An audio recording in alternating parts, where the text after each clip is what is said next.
What if the life you remember isn't the one you're living anymore? What if, without realizing it, you've already stepped into another timeline and the doorway behind you has vanished? These are not just poetic questions. This is the shift. The signs you're already moving between realities and there is no going back. If you've been feeling a strange disconnection from places you used to love, if moments in your day carry an almost dreamlike shimmer, if coincidences have begun to feel choreographed, you're not imagining it. You're touching the edges of a truth, both ancient and deeply personal. Reality is rearranging itself around you. Like a book whose pages you've turned, the story you came from can no longer be unread. In quantum terms, once a vibrational collapse takes place, your world reorganizes at a fundamental level. Modern thinkers like Bruce Lipton and Joe Dispenza have pointed to this truth, echoing what mystics like Edgar Cayce whispered long ago. The moment your inner frequency shifts beyond a certain point, the old version of your life dissolves. The familiar faces, the patterns, the emotional weather you've always known, they don't quite fit anymore because they belong to a probability field that no longer exists. You've crossed a threshold, and whether you feel ready or not, the path behind you is gone. If this stirs something in you, if you feel that pull in your chest that says, "This is me," then don't just watch in silence. Subscribe now, so you and I can walk this strange, luminous path together. Every week, we go deeper into the mechanics of the unseen, uncovering the ways to navigate this shift with clarity, steadiness, and a sense of wonder. If the call is here, answer it. Because this journey is not about waiting for change to happen. You are inside it right now. And the more you understand its patterns, the less you'll fear the unknown. In the next section, we're going to step into the first unmistakable sign that you've crossed into a new timeline, the dissolving of the familiar. We'll explore why the safe spaces of yesterday now feel different, and how your own brain may be interpreting your evolution as danger. We'll go deeper into the neuroscience behind it, and I'll show you why trying to go back only intensifies the discomfort. This is where the shift becomes real and unavoidable. The dissolving of the familiar. It often starts quietly. You walk into a place you've been 1,000 times before, the cafe where the barista knows your name, the park bench where you've had countless conversations, the living room that once wrapped you in comfort, and something feels off. It's not that the walls have changed color or the air smells different. It's something deeper, a subtle mismatch between your body's memory and the energy of the space. What once felt safe now feels strangely distant, like a photograph you can touch but no longer step into. Neuroscience tells us our brains are wired to cling to the familiar because familiarity has always meant safety. But here's the paradox. When your inner frequency begins to change, the familiar can become the very thing that holds you back. Your brain reads this mismatch as danger, not realizing that what it's really sensing is growth, the early tremors of a new reality forming around you. And here's the hidden trap. The more you try to go back to how things were, the more tension you feel. The chair you used to sink into no longer relaxes you. The people you once found comfort in now leave you unsettled, and even the foods you loved taste slightly different. It's not them. It's not you. It's the shift. But what if the most powerful truth was hiding where you never thought to look? The dissolution of the familiar is not a loss. It's an opening. It's your nervous system recalibrating to a new frequency, one that your old surroundings can't quite hold. You've seen it before. You just didn't know how to read it. This is the moment when many people panic, assuming something is wrong. But pause for a moment. Feel the edges of this discomfort. It's not here to crush you. It's here to stretch you. Let me explain. Imagine you've been living in a house where every door, every window, every wall is exactly where your body expects them to be. One day, without warning, the floor plan changes. The furniture is still there, the color's the same, but the flow is different. At first, you stumble, your brain resists, but slowly you learn the new pathways. The stumbling is not failure, it's adaptation in motion. Now, before we go deeper into the next sign of a timeline shift, I want to anchor something in you. If what you're hearing right now resonates, if it stirs a quiet recognition inside you, write a single word in the comments that captures the feeling you have at this moment.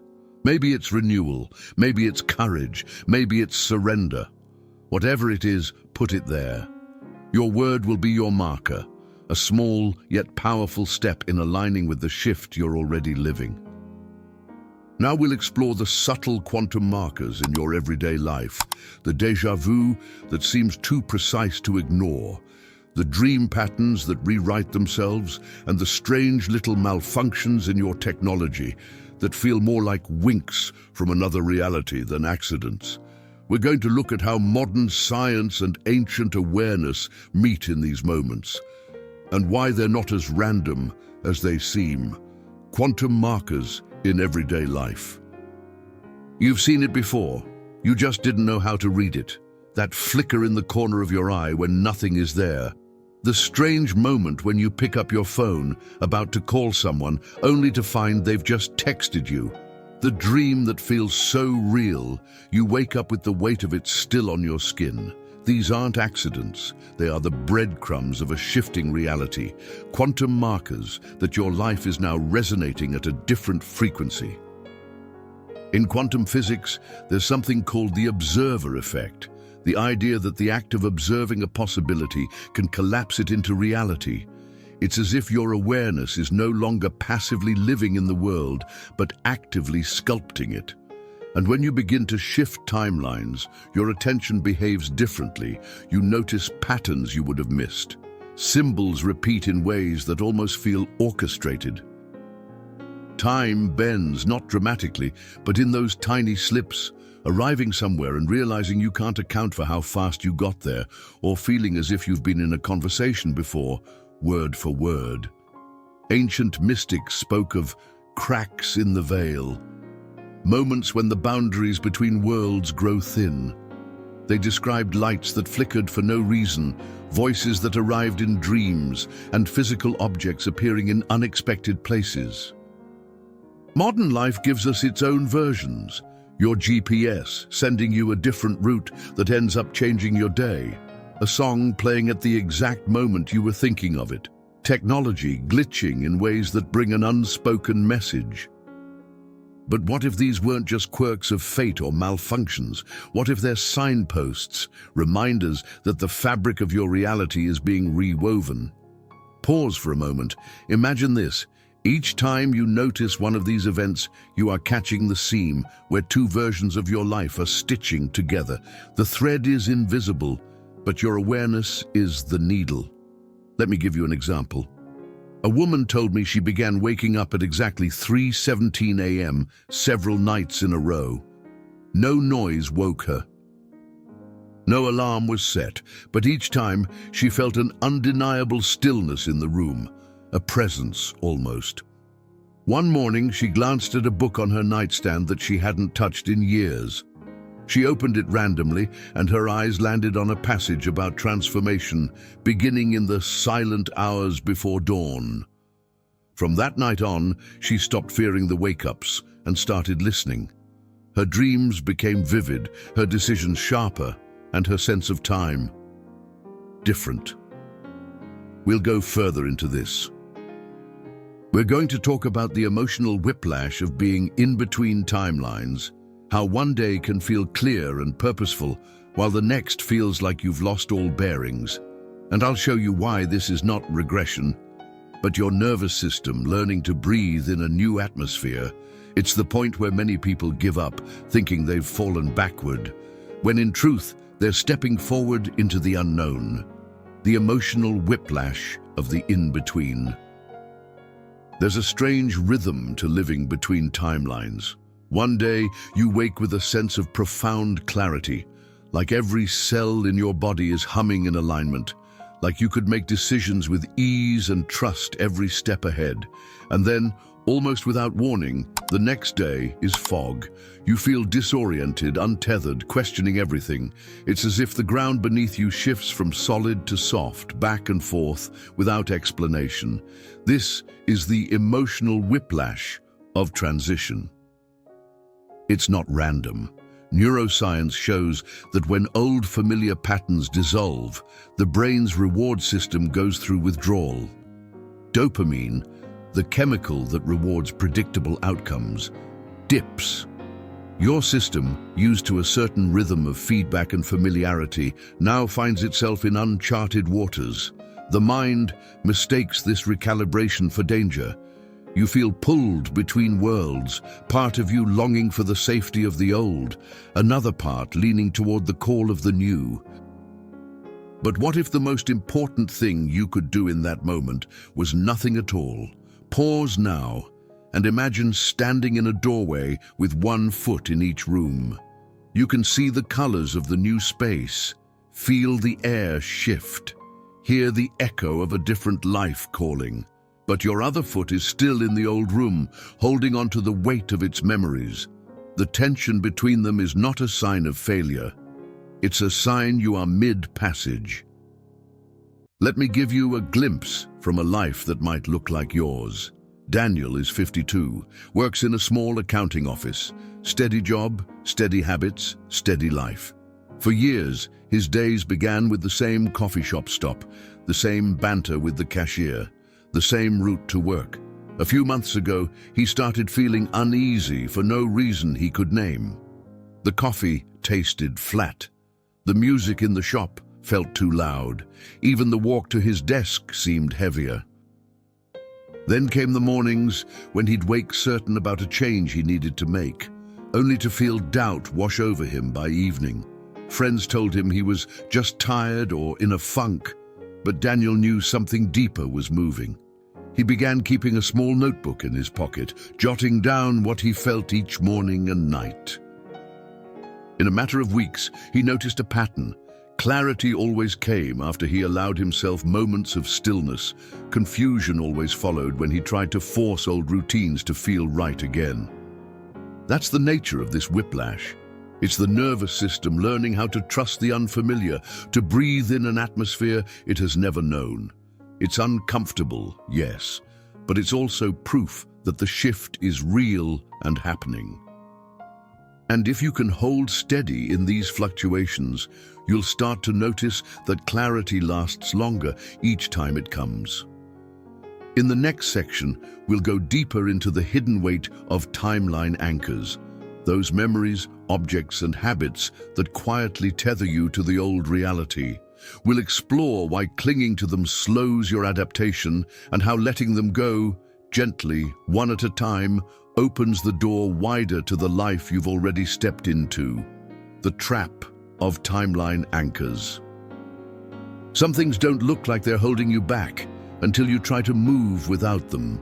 A photograph you've kept on the wall for years, a mug with a chipped rim that you still reach for every morning, a routine you've repeated so often it's become invisible. These are more than sentimental details.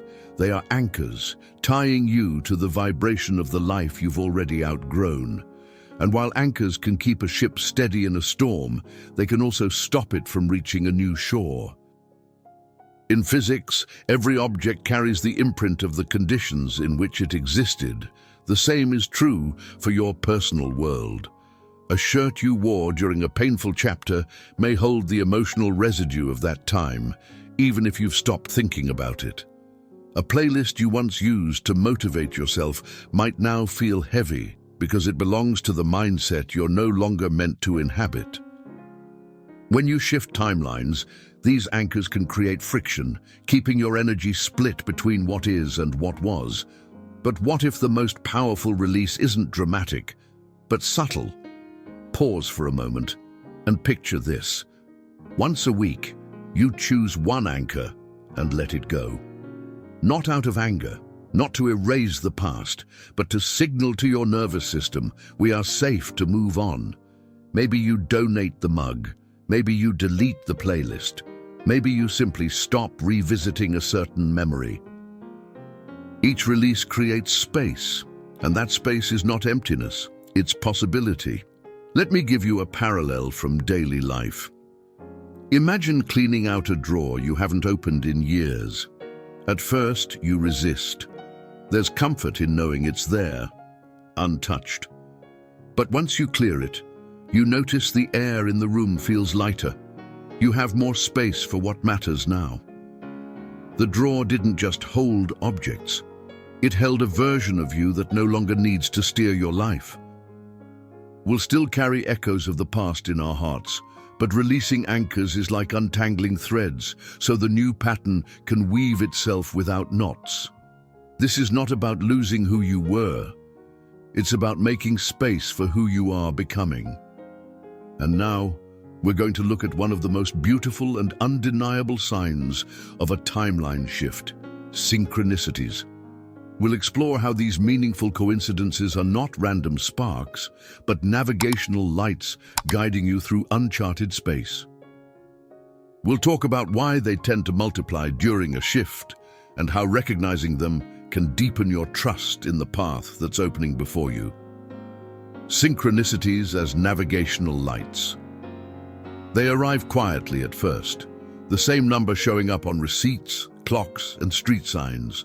A stranger says the exact phrase you were just thinking.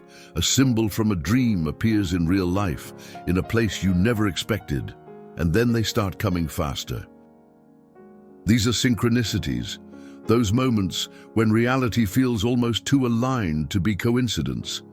In the midst of a timeline shift, they aren't random at all. They're like lanterns along a foggy path, showing you where to place your next step.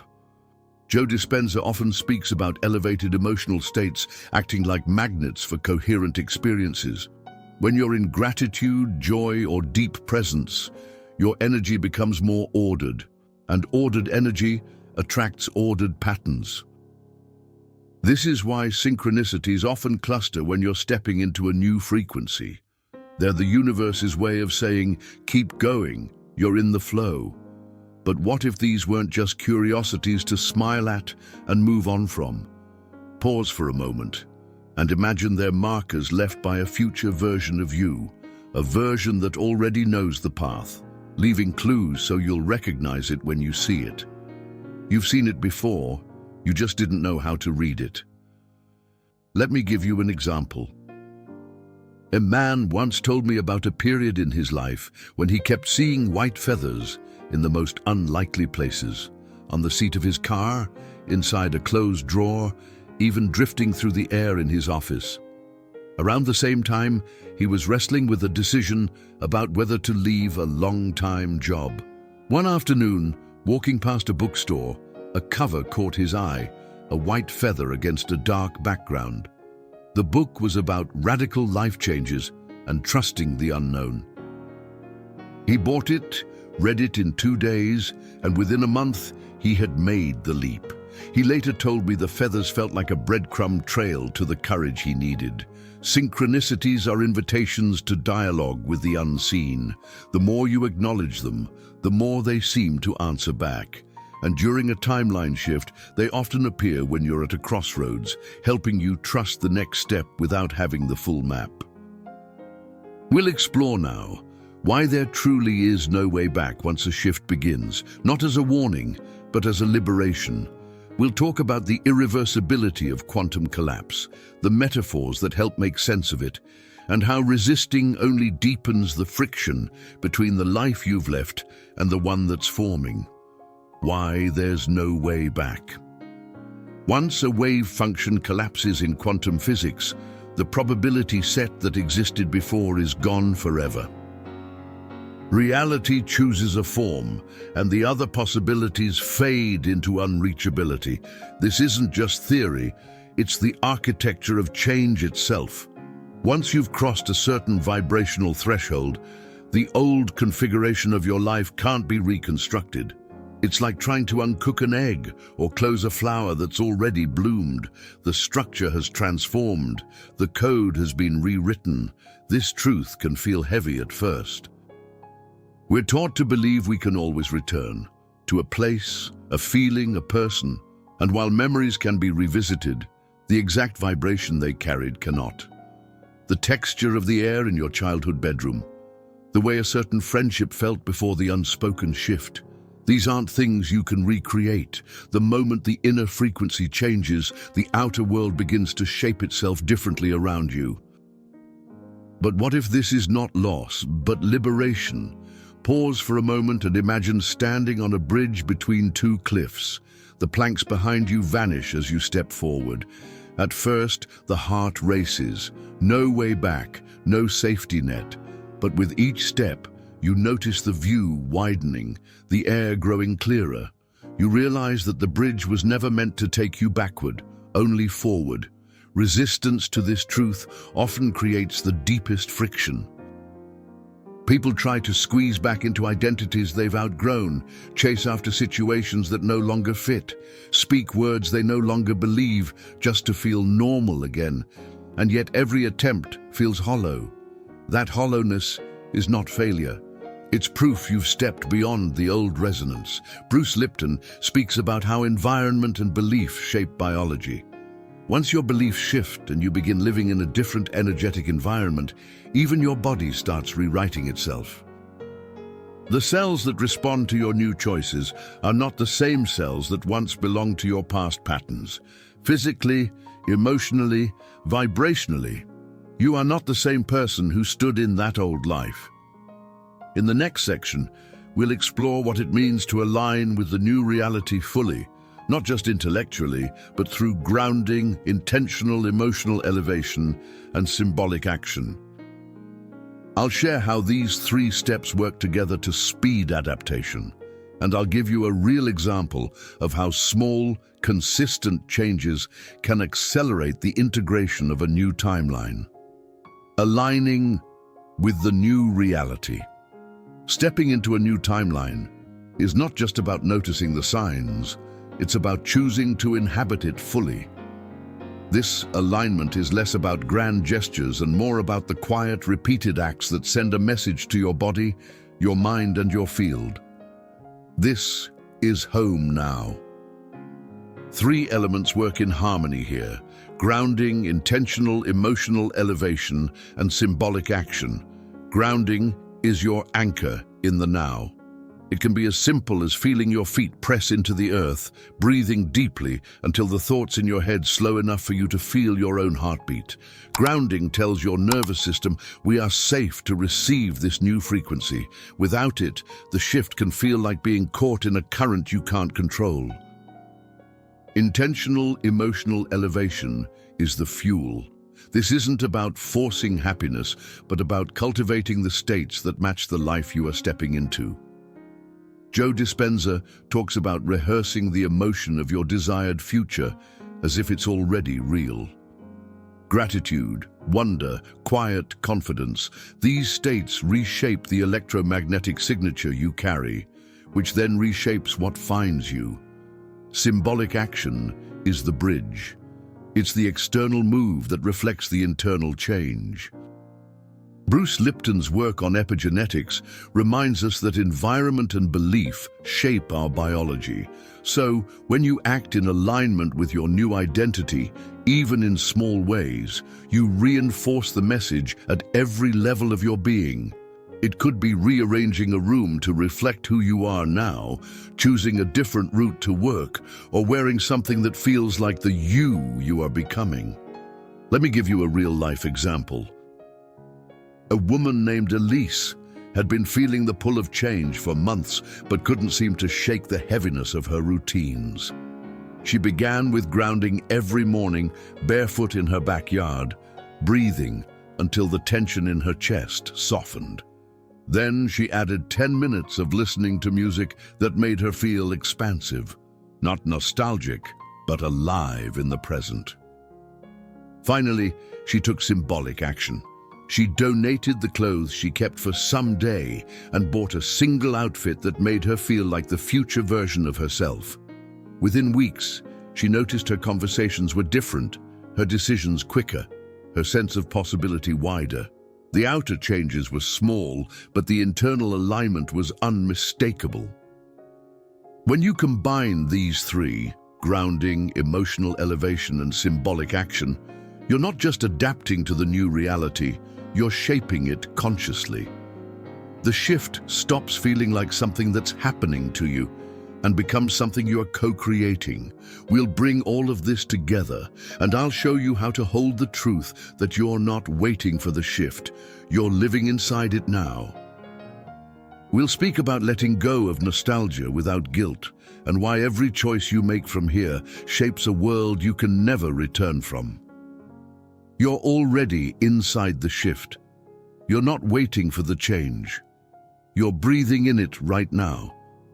Every sensation of disconnection from your old life, every synchronicity that feels like a secret message, every moment of clarity followed by uncertainty, they are all proof you've crossed the threshold.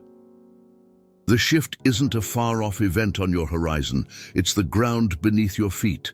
Nostalgia can be the most seductive form of self-sabotage. It whispers that you can go back, that if you retrace your steps carefully enough, you might find the doorway to the life you once knew, but that door is gone, and that is your freedom. The past holds memories, yes, but the vibration that made them what they were no longer exists. To try to return is to walk into an empty set, where the stage remains, but the life has moved on. So here's the truth. Every choice you make now is a brushstroke on a canvas you can never unpaint. That's not meant to intimidate you. It's meant to remind you of your power. The direction of your life is no longer a matter of waiting to see what happens. You are not the passenger, you are the current.